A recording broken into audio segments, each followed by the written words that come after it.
was acting fucking shady. I wonder what his deal is. And throughout the game, we grow a serious connection to these characters. Watching them die off one by one was actually really heartbreaking because we felt like we were working with them to uncover the story. They were just as big of a part of the story as we were, but what's the point I'm trying to make?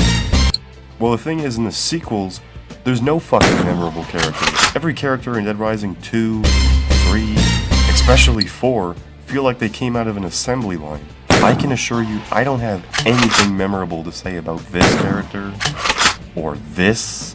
If it's not clear already, I'm pissed about what Capcom did to Frank, and the franchise as a whole. Look, I never even expected a Dead Rising 2 as a kid. I mean, hell, here I am saying there won't be one in 2008. And the game ends and there's no second if you're wondering. That sucks. But it eventually came out, and to my surprise, it was actually enjoyable. But then Dead Rising 3 came, and I knew just from the trailer that it was not for me. Fuck! I played it, and you know my reaction to it.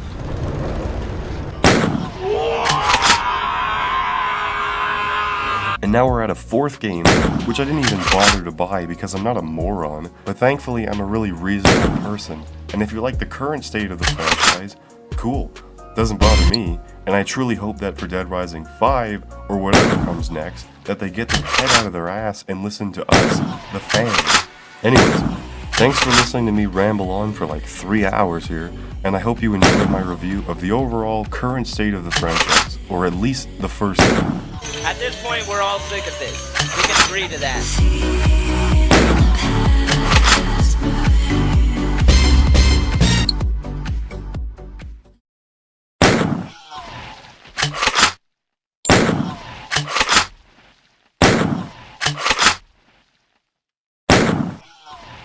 Thankfully, Dead Rising 2 is one of the games in the franchise where I don't go when I say its name. It's certainly not perfect, mind you, neither is the first game. Dead Rising 2 definitely did get hit with the Americanized effect, or maybe the Canadianized? In either case, the game didn't feel as polished or as good as its, dare I say it, superior Japanese counterpart from 2006. But did it have to? I wanted Dead Rising 2 to come out so much because of the mere idea of a new Dead Rising game. My hopes were never raised that it would be better than the first game. I mean, how the hell could it? But I just wanted Dead Rising to become a franchise and continue what Dead Rising did right for zombie games, which meant an excellent story and gave the player the ability to have a fuck ton of fun doing the simplest of things, killing zombies. Dead Rising 2 hit one of those marks. The story was forgettable, to say the least, but it was a lot of fun. I can't tell you how many hours me and my friends spent going around the Palisades Mall, hunting down zombies with LMGs and throwing shit at each other, finding funny glitches, exploring the world. It was awesome. Capcom was careful not to change too much of what we loved from the first game, but also introduced to us some interesting new ideas, such as the birth of combo weapons, which was something genuinely new, and it was fun to go around looking for two things to combine. We all know now that combo weapons have sadly been reduced to overused, hyper-unrealistic, headache-inducing, exaggeratingly powerful weapons consisting of random things found around the map, duct taped together with no logical reason for how it can even work. I mean, really, guys? Grenades on a sledgehammer? Really? As if that wouldn't kill the user too?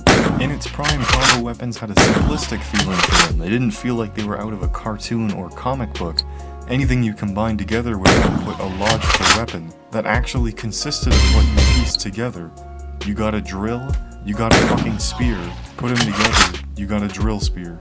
That made sense, but Dead Rising 3 for some reason had to push the edge and make combo weapons feel like super badass and powerful, but it just fell so flat.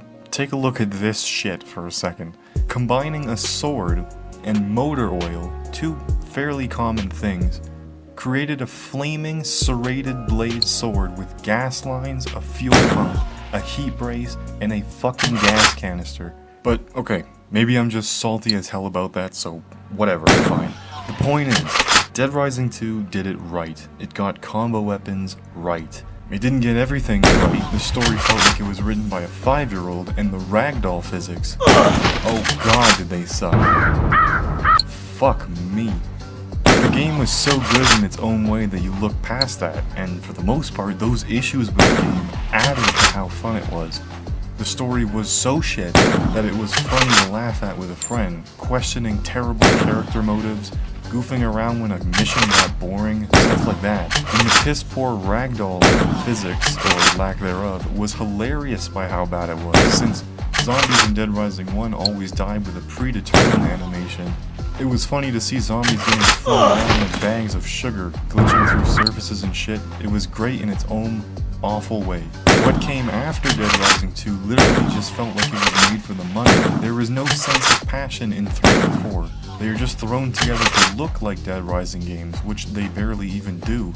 I guess we live in a world where if there's zombies on the screen, and you kill them with random weapons and items, then it's magically a Dead Rising game. I mean, who the fuck am I to judge what looks good or fun? But apparently I have some type of authority on this shit, which I'm proud of, and I have a fan base of like-minded people who are also ashamed by what it became. Anyway, I think what happened to the Dead Rising franchise is exactly what happened to the Halo series, in which the originals were created by a team who genuinely cared about their game's story and looks. This is because they birthed the series, they weren't just handed it. Halo 1, 2, 3, ODST, and Reach were fucking amazing, but then Bungie released the publishing rights of Halo over to the Microsoft-owned 343 Industries. And now look at the absolute horseshit of a franchise we have. 343 doesn't seem to care about what made the original trilogy so amazing. They just jam as much shit on the screen and call it Halo. In their eyes, if it has Spartans and it's got aliens, it's gotta be Halo. Dead Rising fell into this same demise. Keiji Inafune was the mastermind behind the first 2 Dead Rising games. Afterwards, with 3 and 4, he had no involvement whatsoever. Whether you like Mr. Inafune or not, you know, because of this shit, he was still the man responsible for the games we love today, so it's pretty obvious why it failed. Dead Rising 3 and 4 were created by people who never even put Dead Rising in their fucking consoles before. So Dead Rising 1 was simply the top of the bar, and we all base anything good about the sequels by looking at what it did close in relation to the first game. Dead Rising 2 was very similar to the first game, and surprise surprise, it turned out great. I don't see any original Dead Rising craftsmanship or dedication or love when I look at this, or this. Dead Rising 3 wasn't a bad game, so to say. I'll certainly have to do an honest review of it someday, but the combo weapons are really what pisses me off. And this thing. And this fucking wimp. And this cartoon-looking motherfucker. I mean, look at this guy's hands. Look at those fucking hands. Anyways, that's my thoughts on Dead Rising 2.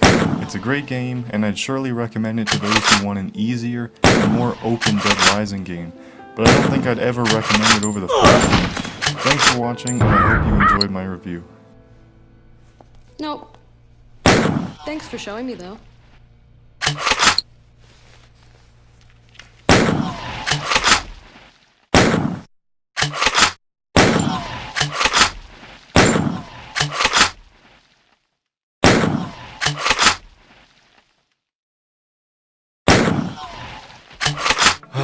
Well, where do I even start?